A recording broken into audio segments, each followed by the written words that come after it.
What's going on, YouTube? Nathan back with another video presentation. Hope everyone had a safe and wonderful Thanksgiving. Before we get into the video, there's some things that need to be said up front. You know, in that Dylan Brooks video, I told y'all I was going to do a video on COVID. How I feel about it. How these past now going on 7 months. And just what I take from it. Because I've heard both sides. And I'm gonna make this video, a part 2 to a video I already did, which I'll leave a link in the description for y'all to see, on sports and COVID. But now consider this more of an informative video. So, but also I'm gonna let you know, I'm gonna explain also what's coming down the pipe. Summer Walker came across my radar. I had to put that under the microscope. I had to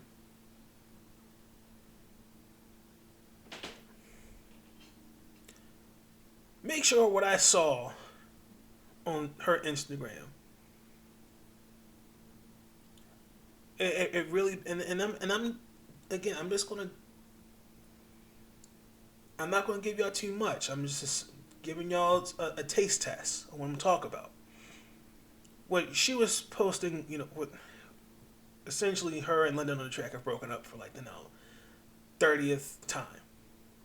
Now she's pregnant and went on Instagram to vent her frustrations. I'm leaving it at that. My other video, I'm going to talk about Joy Taylor. And the reason why I said Joy Taylor is because of a couple things. One,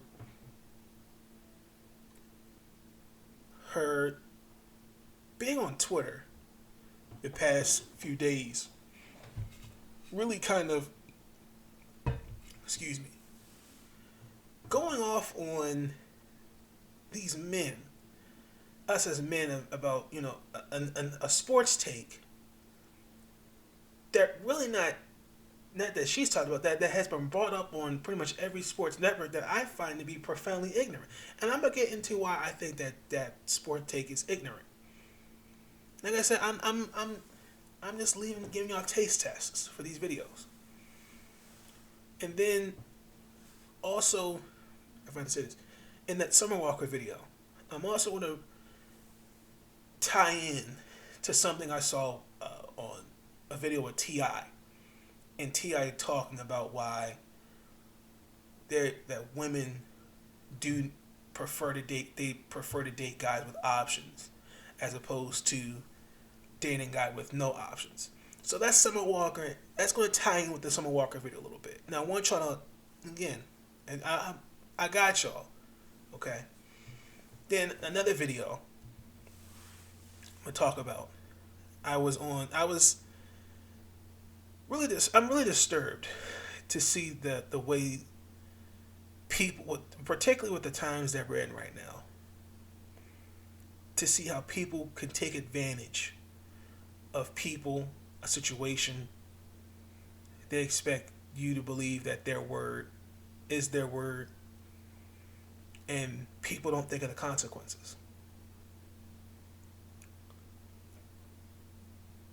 Mother, college student of 3, soon to be third child,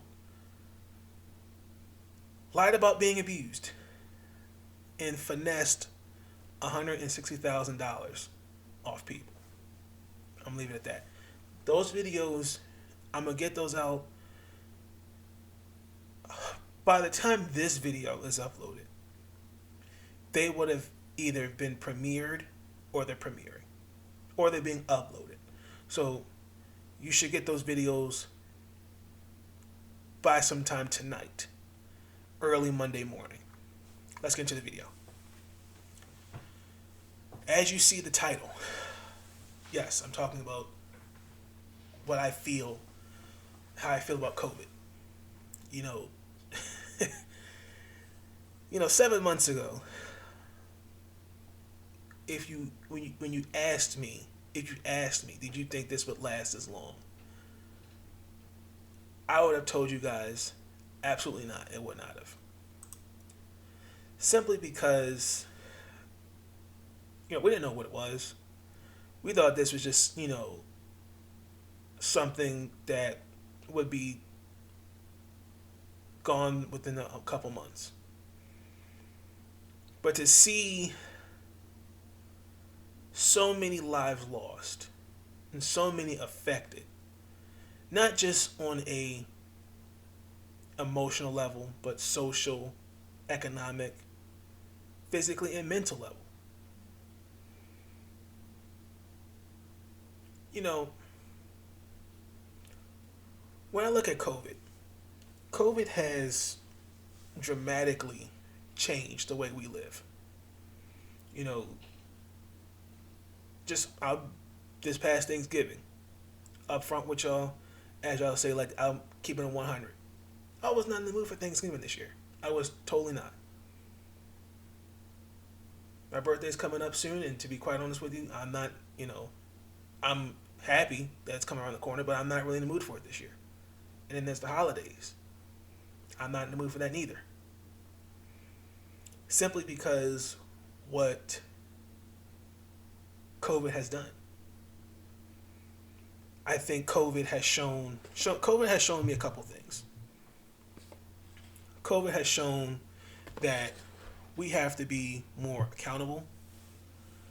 COVID has shown me that we need to think about the consequences. Because what I see, particularly these past few weeks, I've seen that people are wanting to get back into the pre-COVID life, and I understand, and I get it. I'm not against that. I understand where you're coming from, but at the end of the day, this is bigger than going to a concert.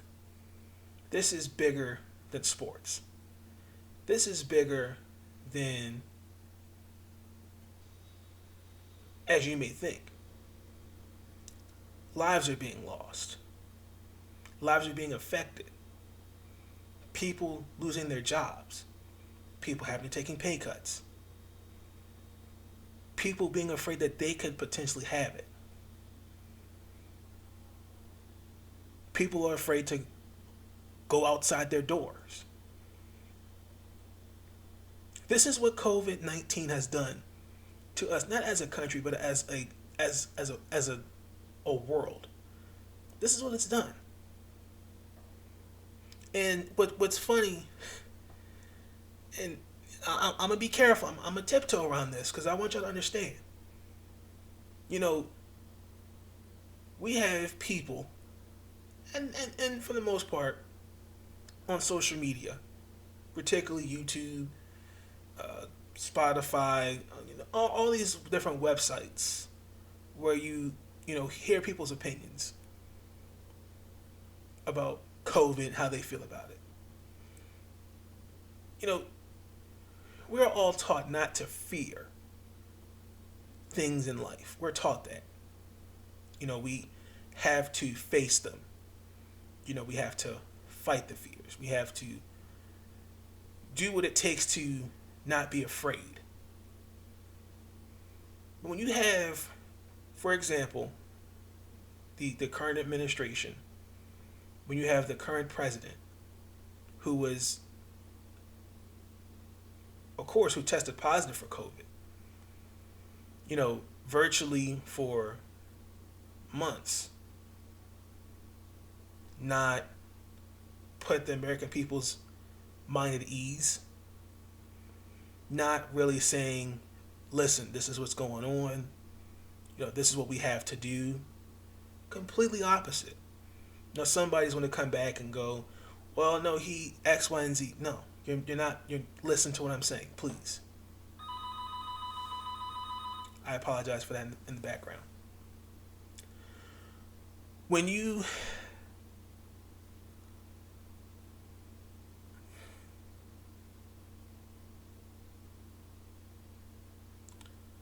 when you have a current administration as this one that has shown no accountability, I don't know about y'all, but when he makes a comment, I'm paraphrasing it, something along the lines of people die every day, something like that. I'm just paraphrasing what he said, but it was basically along the lines of that. If that doesn't raise eyebrows, if that doesn't make you hurt, if that doesn't make you angry, and you're okay with a leader, particularly the president of the United States, making statements like that, then you need to check yourself in the mirror. Because I find it utterly disgusting that someone will try to make light of a situation like that. I believe we are now over 200,000 deaths as a country. I want to say that. I could have that statistics wrong, but I know the deaths are up there. Rising cases in each state. From March, really February. I'll probably say January-ish. But from the beginning of the year till now, I would have thought things would have gotten better. And to be quite honest with you, no. It goes. I'm trying to get y'all to understand where I'm going with this. When we have an administration that doesn't see that jobs are being lost, people can't pay their bills, people cannot do the things that they used to do. Meanwhile, you have two parties. And this is a fact. They're talking about they're for the American people. But look what they're doing. They still can't come to an agreement about how to help the people. Still, it's... I don't know about y'all, but I thought this election, this past election, which I will say this, when I look at the election, I'm looking at it more, not from the president's perspective, but more on the who's your representative. I'm talking about your district congressmen, your senators, your mayors, DAs, circuit court judges, all of that. Your superintendents. That's the main, to me, that's how I look at who should be more important. I mean, don't get me wrong, the president's there, but I'm looking at more of who affects your everyday life. And in those specific the categories that I named, those have more of an impact on our lives every day. I thought I thought this election we would have been sent a message, and for the most part, message was sent. For the most part, that as people say here on YouTube, the DNC lost seats. The Republicans gained some seats. Everyone, and I'm not going to get into this whole who won the election. I'm not doing that on this channel. I'm not doing it. Listen, I'm not telling you who to vote for. All I'm saying is, at the end of the day, study your candidates, study their issues, have an agenda that must be united, and present it to them. Because you demand. It works for either party. If one party can't get it done, okay, hey, in 4 years, we're not voting for you. We're going to vote for this guy because we said, hey, this is our agenda. Can you get this done? That's what political organization looks like.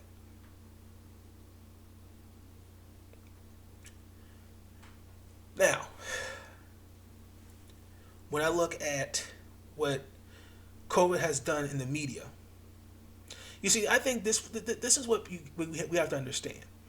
We cannot take everything of what the media says. We can't take it at full face value. We have to go out and do our research. We have to understand that the media is going to tell you what they want to tell you. I mean, if you look, all they talk about is in this particular state, in Minnesota, it's how many cases in the last 24 hours developed, or the United States has now reached 150,000. I'm just giving an example. This is what the media does, and we have to be careful because the media puts us as the general public in fear to say, hey, look, this is what COVID is doing.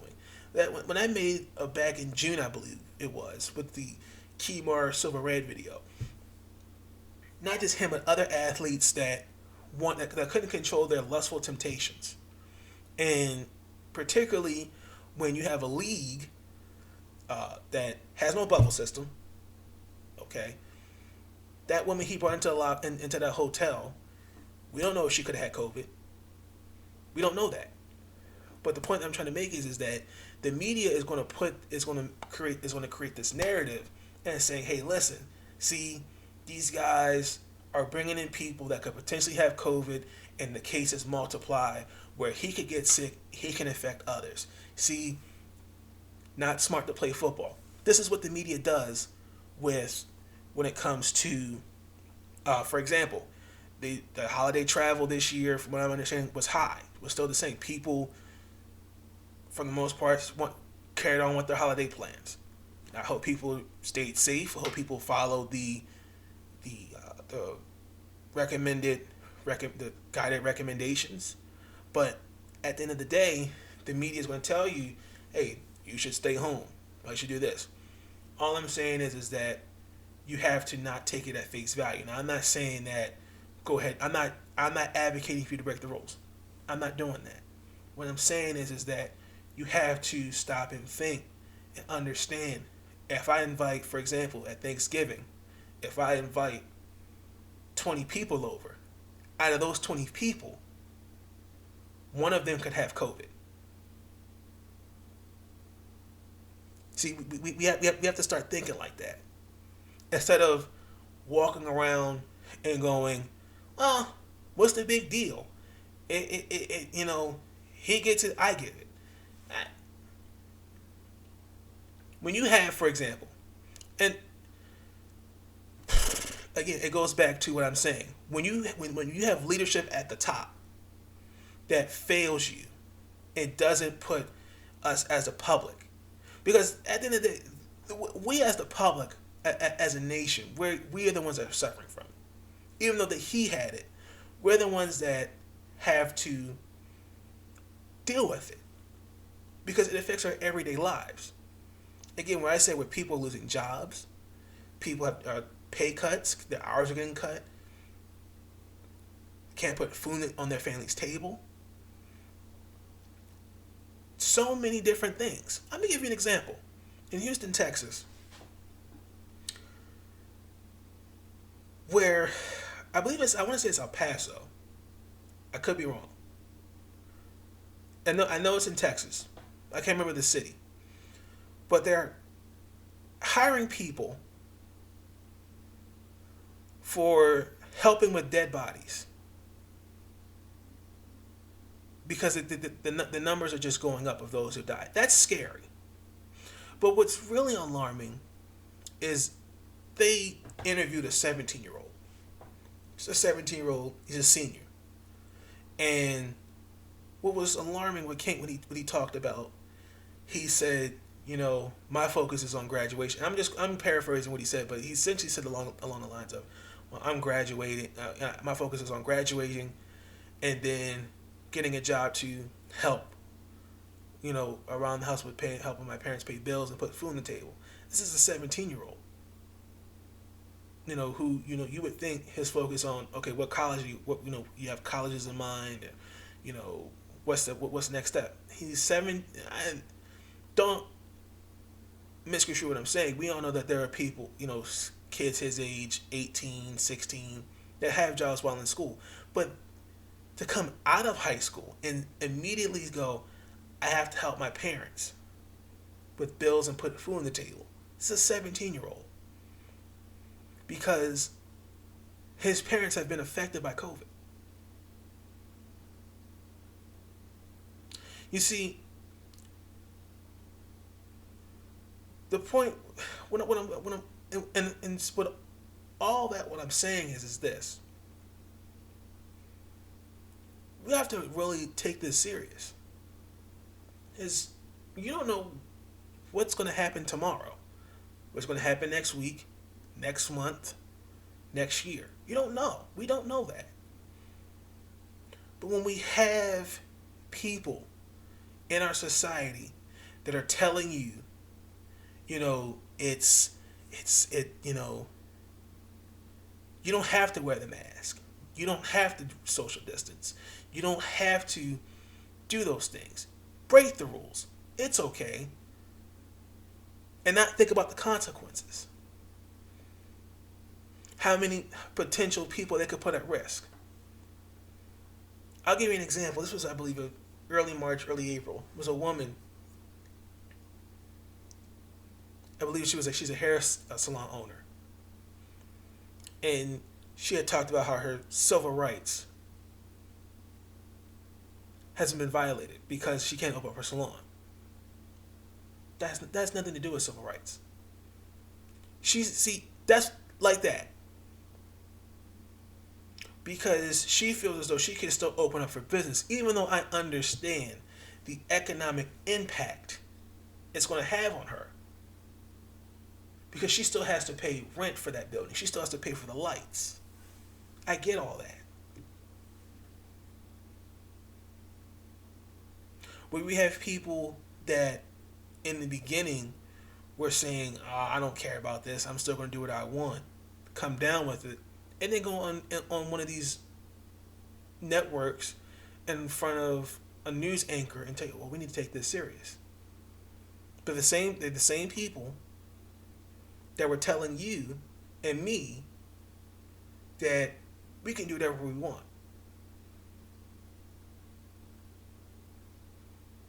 When I made that video, and I made a video, I want to say it was back in August with Justin Fields. Now Justin Fields wanted, he petitioned to play football. But Justin was looking at the picture, bigger picture.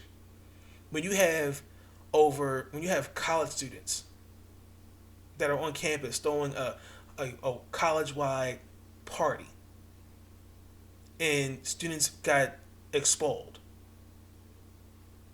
When you have multiple cases rising on the campuses, and even look, college football.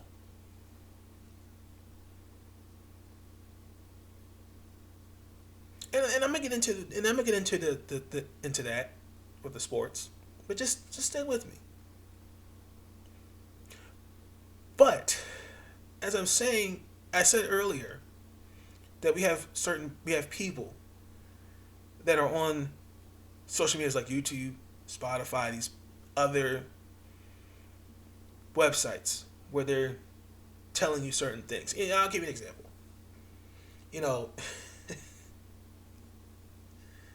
This one YouTuber, and I listened to the video, and they were talking about how the DNC,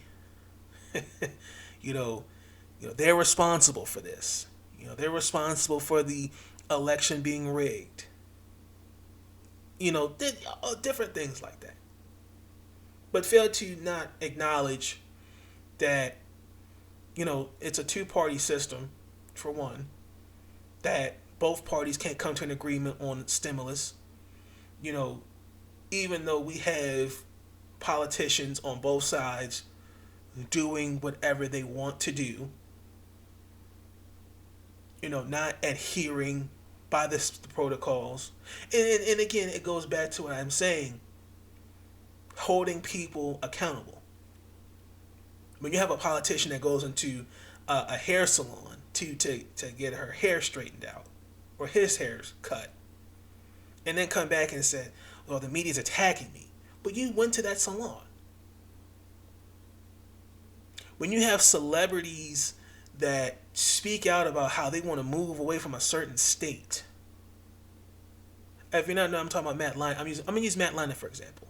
Matt Leinart, former quarterback for the Arizona Cardinals. He talks about how he wants to move away from Arizona because he's not liking the protocols, the lockdown. That's I believe that should be starting soon. But what Matt Leinart has to understand is that if people would listen and adhere by the guidelines and take it serious, wouldn't be in this predicament.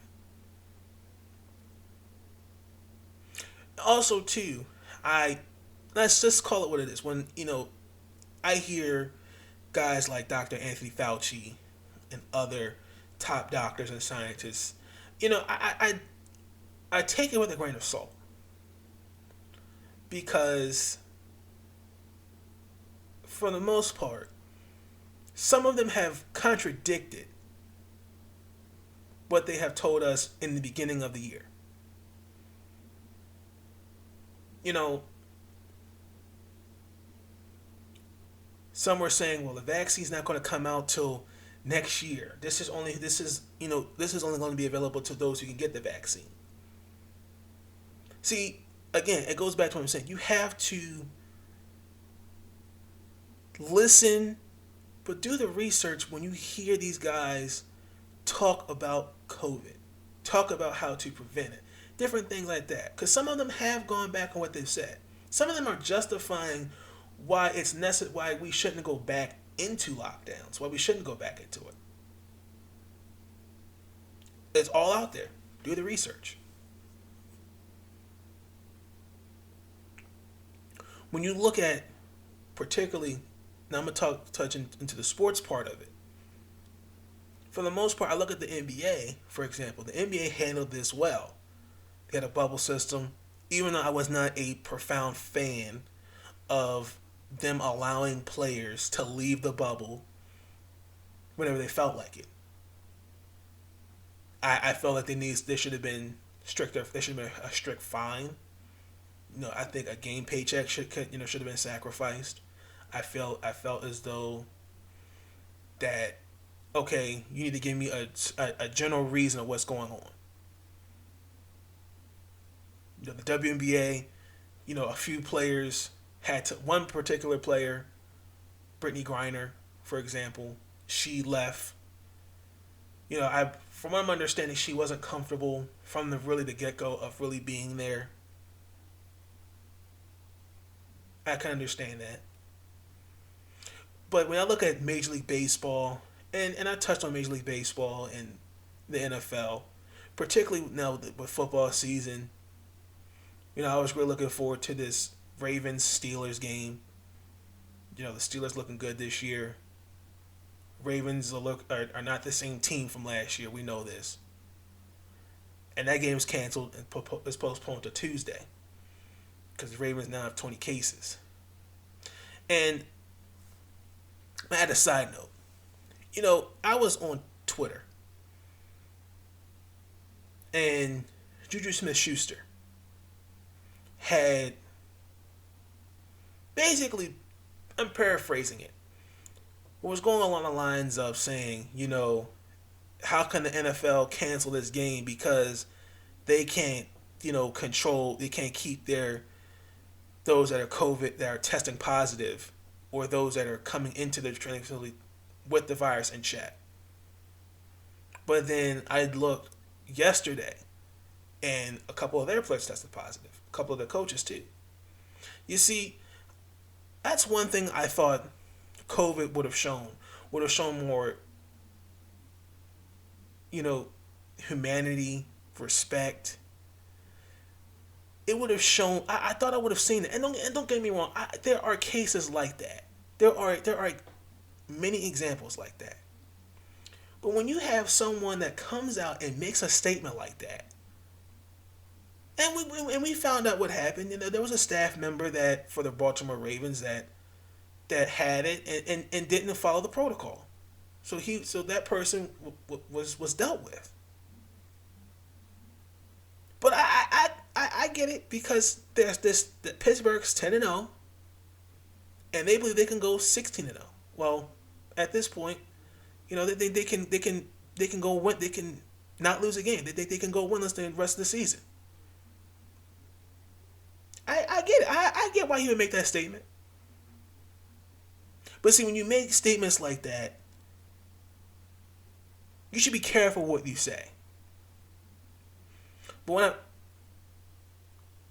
off my soapbox with that, when I look at the NFL, Major League Baseball, I already touched on Major League Baseball. How I said that there needs to be a bubble system implemented.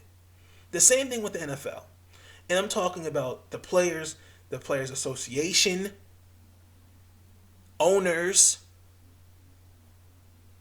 Roger Goodell, have to come to some agreement about a bubble. Because in order to prevent more cases like what you're seeing right now, there needs to be a system in place. Because what you're seeing is this is not good. When you have a team, the Denver Broncos, for example, their three quarterbacks could not play today because of COVID.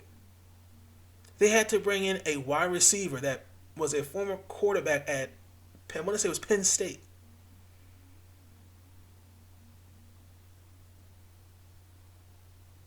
So we know that there needs to be some checks and balances next year. We also need to understand that there are lessons that need to be learned. And have to understand, with all that being said, we have to understand that we're all in this together.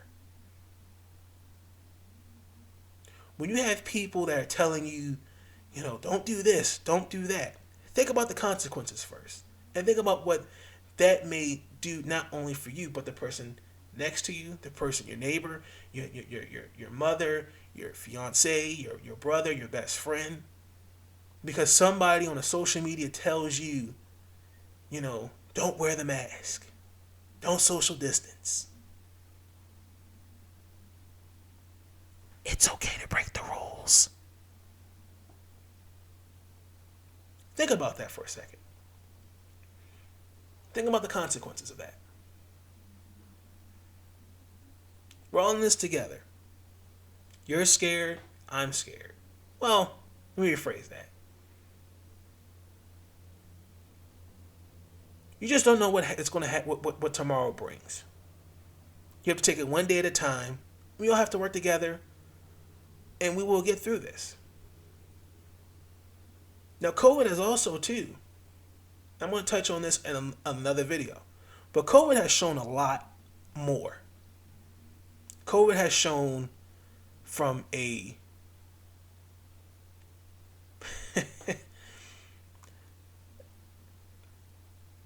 let me say this. When all the smoke is cleared, all the dust is settled, we as a society, COVID has exposed a lot of problems. I'm talking about healthcare, education, and a lot more than you can think of. COVID has shown a lot of that.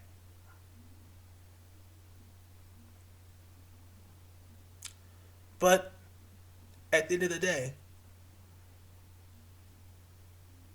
count your blessings and take it one day at a time.